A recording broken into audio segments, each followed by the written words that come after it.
بعض اوقات ہم لوگ روزی کمانے کے عمل کو دین سے باہر کوئی عمل سمجھتے ہیں، جبکہ ترمذی میں روایت موجود ہے، حضور نبی رحمت صلی اللہ علیہ وآلہ وسلم نے ارشاد فرمایا التاجر الصدوق الامین مع النبیین والصدیقین والشہداء، سچا تاجر جو امانت دار ہے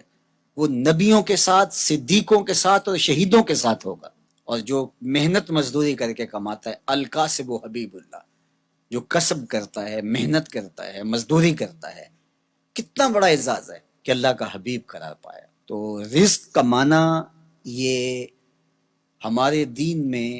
عین عبادت ہے۔ اللہ کے محبوب علیہ السلام نے ایک موقع پہ ارشاد فرمایا ما ودع فی امرہ فہی صدقہ، جو کمائی کر کے لا کے تو بیوی کے منہ میں رکھتا ہے، لقمہ ڈالتا ہے، فرمایا وہ بھی صدقہ ہے، اس کا بھی تجھے صدقے کا ثواب نصیب ہوتا ہے۔ سورہ الجمعہ اٹھائیے، وہاں جب جمعۃ المبارک پڑھنے کی تاکید کی گئی اور کہا کاروبار چھوڑ دو، اور پھر فرمایا جب تم جمعۃ المبارک کی نماز ادا کر لو پھر اللہ کے فضل کو ڈھونڈنے نکلو۔ اللہ اکبر، تلاش رزق میں نکل پڑو، یہ اللہ کا فضل ہے۔ وَأَقِیمُوا الصَّلَاةَ، نماز قائم کرو، وَآتُوا الزَّکَاۃَ، اور زکوٰۃ ادا کرو، وَأَقْرِضُوا اللَّهَ قَرْضًا حَسَنًا،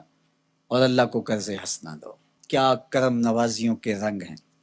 خود دے کے اور خود کہتا ہے کہ مجھے قرض دے دو، اور پھر فرمایا کہ میں اس کو لٹاؤں گا بھی، ایسے نہیں کہ جتنا تم نے دیا میرے دیے سے دیا اور پھر میں تمہیں اس کو لٹا دوں گا، کہا دگنا کر کے لٹاؤں گا۔ اللہ اکبر۔ تو یہ اللہ تعالیٰ جل شانہ بندوں کا امتحان لیتا ہے، مال دے کر کے بھی امتحان لیتا ہے اور مال سے محروم کر کے بھی اللہ بندوں کا امتحان لیتا ہے۔ کامیاب ہونے والے جب محرومی مال ہوتی ہے پھر بھی کامیاب ہوتے ہیں، اور اللہ کے بندے جب ان کو دولت دی جاتی ہے تو اس میں بھی وہ کامیاب ہوتے ہیں، اور جو ناکام لوگ ہوتے ہیں وہ کسی حالت کے اندر بھی خوش نہیں ہوتے۔ تو اللہ کے بندے مال نہیں ہے تو پھر بھی کہتے ہیں مالک میں واہ واہ خوش ہوں جس حال میں رکھا، غربت ہے تو پھر بھی خیر ہی خیر ہے، اور اگر اللہ نے دولت عطا کر دی ہے، آزمائش میں ڈال دی ہے، تو پھر اس کو راہ خدا میں خرچ کر کے، اللہ کی راہ میں لٹا کر کے اسی کو قرضے میں دے دو۔ جب اسی کو قرضے میں دے دیا تو وہ دولت بھی محفوظ ہو گئی اور واپس پلٹتے ہوئے وہ کئی گنا ہو چکی ہوگی۔ اگر بندہ اس نقطے کو سمجھ لے تو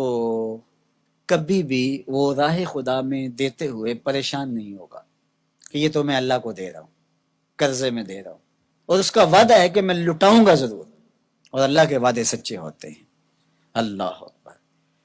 تو جن لوگوں نے اس اللہ کے وعدے پر یقین کیا اور پھر اس کی راہ میں بانٹا، وہ کبھی بھی مسکین نہیں ہوئے، کبھی بھی غریب نہیں ہوئے۔ وَمَا تُقَدِّمُوا لِأَنفُسِكُم مِّن خَيْرٍ تَجِدُوهُ عِندَ اللَّهِ، جو تم بلائی آگے بھیجو گے، جو نیکی آگے بھیجو گے، اللہ کے ہاں اس کو پالو گے۔ کوئی بھی نیکی، صدقہ ہے، خیرات ہے، زکوٰۃ ہے، سجدہ ہے، قیام ہے، دکھی کی مدد ہے، حتیٰ کہ کسی کو مسکرا کے ملنا بھی ہے، جو تم نیکی آگے بیچے تاجدوہ عند اللہ، اللہ کے ہاں اسے پالو گے۔ اللہ اکبر۔ حدیث پاک میں آتا ہے کہ جب کوئی بندہ اللہ کی راہ میں خرچ کرتا ہے تو اللہ اس کو یوں پالتا ہے جس طرح تم مینڈا پالتے ہو اور اس کو پال پال کے بڑا جوان کرتے ہو، تو جب تم راہ خدا میں دیتے ہو تو اللہ اس کو یوں پالتا ہے، اور قیامت کے دن جب بندہ دیکھے گا ان لوگوں کے صلے کو جنہوں نے آگے بھیجا تھا اور اب صلہ پا رہے ہیں، تو وہ بڑا پچھتائے گا، کاش کہ یہ سودا میں نے بھی کیا ہوتا۔ سورہ الفجر کے اندر اللہ تعالیٰ نے ارشاد فرمایا، وہ کہے گا یا لیتنی قدمت لحیاتی، کاش میں نے ساری زندگی ہی آگے بھیج دی ہوتی۔ یا لیتنی کے اندر اس کا جو افسوس ٹپک رہا ہے، وہ کہے گا ہائے افسوس، ساری زندگی اس آخرت کی زندگی کے لیے گزار دی ہوتی۔